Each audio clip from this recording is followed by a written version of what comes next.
विजया एकादशी व्रत कथा। जय श्री कृष्ण। प्यारे दोस्तों, कैसे हैं आप सब। आ गई है सभी कष्टों और कठिनाइयों पर विजय दिलाने वाली विजया एकादशी। जिसने विजया एकादशी का व्रत किया है उसने सब प्रकार के सत्कर्मों में विजय जरूर प्राप्त होगी। आइए सुनते हैं विजया एकादशी व्रत कथा। महाराज युधिष्ठिर ने पूछा कि ही वासुदेव, कृष्ण फाल्गुन माह के कृष्ण पक्ष में कौन सी एकादशी आती है। भगवान श्री कृष्ण ने बताया कि हे राजन, फाल्गुन माह के कृष्ण पक्ष की एकादशी का नाम विजया एकादशी है, जो सभी पापों को नाश करने वाली है। यह व्रत बहुत प्राचीन और पवित्र है। यह विजय एकादशी राजाओं को विजय प्रदान कराने वाली है। त्रेता युग में जब भगवान विष्णु ने मानव रूप में जन्म लिया था, जिन्हें हम सब श्री रामचंद्र जी के नाम से जानते हैं, जब राजा रामचंद्र, लक्ष्मण और माता सीता सहित 14 वर्ष के लिए वनवास गए थे। चित्रकूट के निकट पंचवटी में सीता जी और लक्ष्मण जी निवास कर रहे थे। वहां से रावण ने सीता जी को हरण कर लिया। इस दुख में श्री राम जी को बहुत व्याकुलता हुई। देवी सीता की तलाश में वनों में भटकते हुए उन्हें जटायु मिला, जो मरणासन्न था। उसने उन्हें रावण के बारे में बताया। उसके पश्चात उन्होंने वन में सुग्रीव से मित्रता करके वानर सेना को संगठित किया।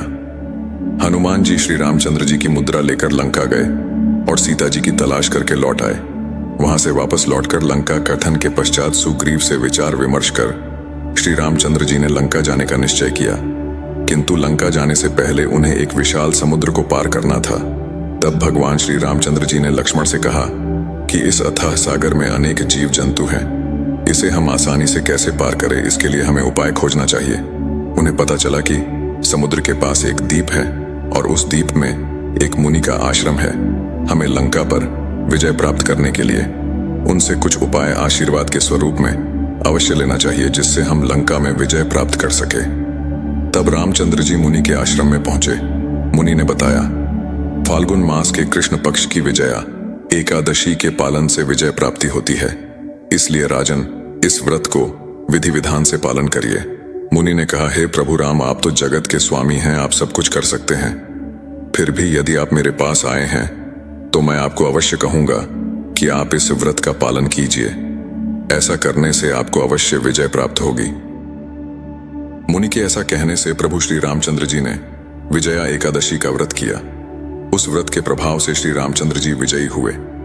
इसलिए जो भी विजया एकादशी का व्रत करता है वह अपने जीवन की विषम कठिनाइयों पर अवश्य विजय प्राप्त करता है और अक्षय परलोक को प्राप्त होता है।